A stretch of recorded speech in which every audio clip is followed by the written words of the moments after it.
Hello students. अब हमारे सामने क्वेश्चन नंबर 6 है, एक्सरसाइज 6.2 का। ठीक है, ये एक्सरसाइज का लास्ट क्वेश्चन है, तो इसको हम समझ लेते हैं। देखिए, in the given figure P Q and R S are two mirrors. देखिए, हमने यहाँ पर पी क्यू और आर एस टू मिरर्स हैं। मिरर्स मतलब हम सीधी लाइन के साथ एक पॉलिश्ड और एक अनपॉलिश्ड सरफेस बना देंगे। मतलब एक तरफ आप इस तरह निशान लगा देंगे और एक तरफ आप प्लेन रखेंगे। ठीक है, तो ये दो मिरर्स हैं हमें दिए गए हैं जो कि आपस में पैरेलल है। ठीक है, an incident ray A B strike the mirror P Q at B. एक इंसिडेंट रे है ए बी, ये इंसिडेंट रे है जो मिरर को स्ट्राइक कर रही है कहाँ पर, पॉइंट बी पर। एंड रिफ्लेक्टेड रे मूव अलोंग द पाथ, और ये रिफ्लेक्टेड रे है। ये इंसिडेंट रे है और ये रिफ्लेक्टेड रे है। ठीक है, ये हमने फिजिक्स में आपने क्लास 8 में ही पढ़ा होगा। जब कोई भी रे इस तरह किसी सरफेस पे टकराती, प्लेन सरफेस पे, तो जहाँ पर वो टकरा रही है इसे हम कहते हैं इंसिडेंट रे, और जो टकरा के जो वापस जा रही है इसको हम कहते हैं रिफ्लेक्टेड रे। और इन दोनों के बीच में एक एंगल बनता है जो परपेंडिकुलर होता है प्लेन सरफेस के, इसको कहते हैं नॉर्मल। ठीक है, तो हमने देखिए कंस्ट्रक्शन किया हुआ है हमारी फिगर में, जो हमें दिया नहीं गया था। नॉर्मल का कंस्ट्रक्शन किया हमने, मतलब एक हमने इस पूरे एंगल को एबीसी को बाइसेक्ट किया हुआ है दो पार्ट्स में, हाफ हाफ। ओके, और हमने जब ये रिफ्लेक्ट होकर इधर जा रही है तो ये दोनों भी बराबर हैं। ओके, तो अभी हमसे कहा गया था an incident ray A B strike the mirror at B पर स्ट्राइक किया। एंड रिफ्लेक्टेड रे, ये रिफ्लेक्टेड रे है, moves along the path B C पर चली आ रही है। And strike the mirror at R S at C, मतलब आर एस मिरर पर सी पॉइंट पे इसने स्ट्राइक किया। And again reflected back along C D. ठीक है, सी डी नाम से मूव कर रही है, रिफ्लेक्टेड रे बन गई है। देखिए, जब भी प्लेन सरफेस में टकराने से पहले उसका नाम होता है इंसिडेंट, टकरा कर जो वापस जाती है उसको कहते हैं रिफ्लेक्टेड रे। ये इंसिडेंट रे है, ये यहाँ जाकर रिफ्लेक्टेड रे होगी, और इस पॉइंट के लिए ये इंसिडेंट है और ये रिफ्लेक्टेड है। ठीक है, इन दोनों का एंगल बराबर होता है। ओके, तो हम यहाँ पर इसको एंगल 1 दे देंगे, इसको नाम 2 दे देंगे, इसे 3 और इसे 4। ओके, और जहाँ पर ये टकरा रही है बी, इसको भी हमने एक नाम दे देते हैं बी एम, और ये सी है तो इसको सी एन। ओके, तो हमको प्रूव करना है कि A B is parallel to C D. ये ए बी सी डी के पैरेलल है। ओके, तो सबसे पहले हम देखते हैं कि हमको क्या गिवन है। गिवन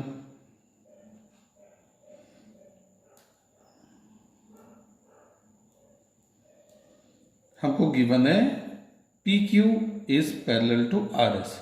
हमने कहा गया था P Q and R S are two mirror placed parallel to each other. तो पी क्यू पैरेलल है आर एस के। ठीक है, और हमें रेज दी गई है ए बी बी सी और सी डी, तो हमें लिख लेंगे हम यहाँ पर A B B C and C D are rays. ये हमें रेज दी गई है। ठीक है, और हमें प्रूफ क्या करना है। टू प्रूव हमको प्रूफ करना है A B is parallel to C D. A B is parallel to C D. Okay, तो अब हम इसे पहले हम एक कंस्ट्रक्ट का जो हमने ये लाइंस वगैरह बनाई है इसको भी हम यहाँ पर मेंशन करेंगे। हम लिखेंगे कंस्ट्रक्शन, जो भी चेंजेस आपने फिगर में किए हैं उनको आप लिखेंगे। ओके, तो आप लिखेंगे draw a perpendicular, draw a perpendicular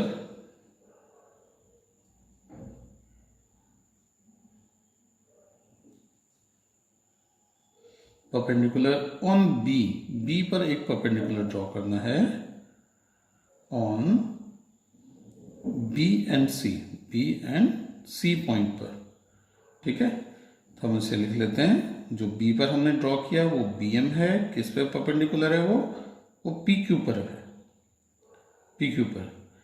और दूसरा हमने ड्रॉ किया सी एन जो कि परपेंडिकुलर है आर एस पर, आर एस। ओके, तो अब हमें प्रूफ करना है। तो देखिए हमारा आंसर शुरू होता है। सबसे पहले हम देखेंगे कि बी एम, ये बी एम है और ये सी एन है, ये दोनों पैरेलल है। पैरेलल क्यों है? क्योंकि देखिए ये पैरेलल लाइन पर परपेंडिकुलर है और ये भी पैरेलल लाइन पर परपेंडिकुलर है। तो हम यहाँ लिखेंगे B M is parallel to C N. ये क्यों है? अपने जैसा अभी हमने अभी मैंने आपको बताया था कि इंसिडेंट रे और रिफ्लेक्टेड रे के बीच में जो एंगल बनता है वो 90 डिग्री बनता है, वो परपेंडिकुलर होता है प्लेन सरफेस के। ठीक है, तो ये भी परपेंडिकुलर है और ये भी परपेंडिकुलर है, तो इसका मतलब ये दोनों पैरेलल है। ठीक है, आप यहाँ पर ब्रैकेट में लिख सकते हैं लॉ ऑफ रिफ्लेक्शन। तो लॉ ऑफ रिफ्लेक्शन हमारा लॉ ऑफ रिफ्लेक्शन, तो लॉ ऑफ रिफ्लेक्शन क्या होता है? रिफ्लेक्टेड रे हमेशा इक्वल होती है, इज ऑलवेज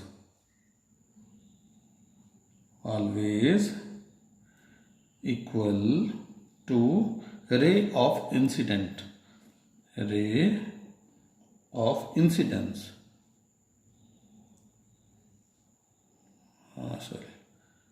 इंसिडेंस। ओके, तो ये एंगल और ये एंगल बराबर होता है, तो इसी कारण से बी एम पैरेलल है सी एन के। ठीक है, तो अब हम यहाँ पर जब बी एम और सी एन पैरेलल हैं तो मतलब इसका मतलब ये एंगल बराबर है, क्योंकि ये इसने बाइसेक्ट किया हुआ इनको। ठीक है, तो हम यहाँ पे लिखेंगे इस लॉ ऑफ रिफ्लेक्शन के कारण angle 1 is equal to angle 2 और angle 3 is angle equal to angle 4। ठीक है ना, क्योंकि ये जो परपेंडिकुलर बना इसने इस रे को, इस एंगल को हाफ में बाइसेक्ट कर दिया, आधा आधा कर दिया। Okay, next, as B M is perpendicular to C N. ठीक है, sorry parallel to C N, B M parallel है सी एन के और and B C is a transversal, B C एक ट्रांसवर्सल है, B C is a transversal.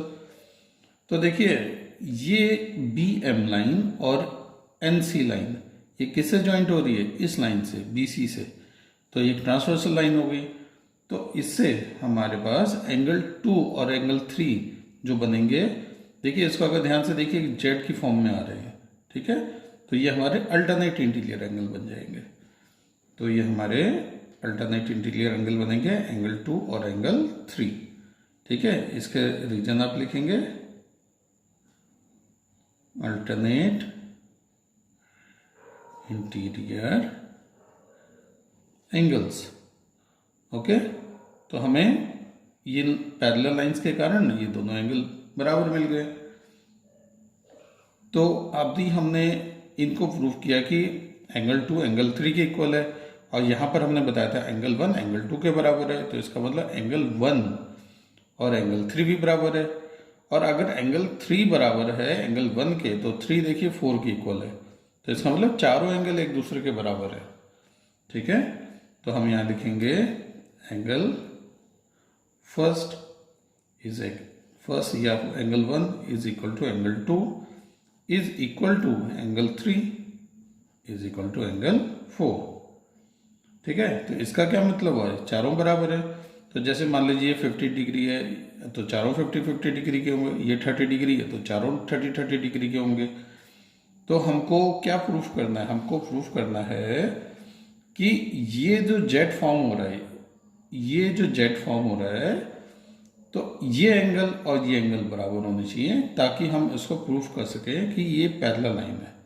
ठीक है, देखिए ये लाइन और ये लाइन, अभी हम इस जेट को अगर देखें, इस जेट को, तो हमको इसको 1 और 2 और 3 और 4 को इक्वल प्रूफ करना है ताकि हम इनको अल्टरनेट इंटीरियर एंगल बना सकें। ठीक है, और अगर अल्टरनेट इंटीरियर एंगल बनता है तो इसका मतलब दोनों लाइंस पैरेलल है।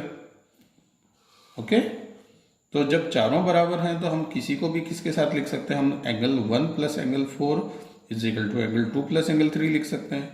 हम angle 1 plus angle 2 is equal to angle 3 plus angle 4 लिख सकते हैं। तो हम यहाँ लिखेंगे, हमें जरूरत एंगल 1 और एंगल 2 की है, तो angle 1 plus angle 2 is equal to angle 3 plus angle 4। Okay, तो अगर ये बराबर है 1 और 2, 1 और 2 बराबर हैं 3 और 4 के, तो इसका मतलब एक अल्टरनेट इंटीरियर बन रहा है हमारे सामने, angle ABC is equal to angle BCD। ठीक है, तो ये अल्टरनेट इंटीरियर एंगल फॉर्म हो रहा है। तो आप यहाँ लिखेंगे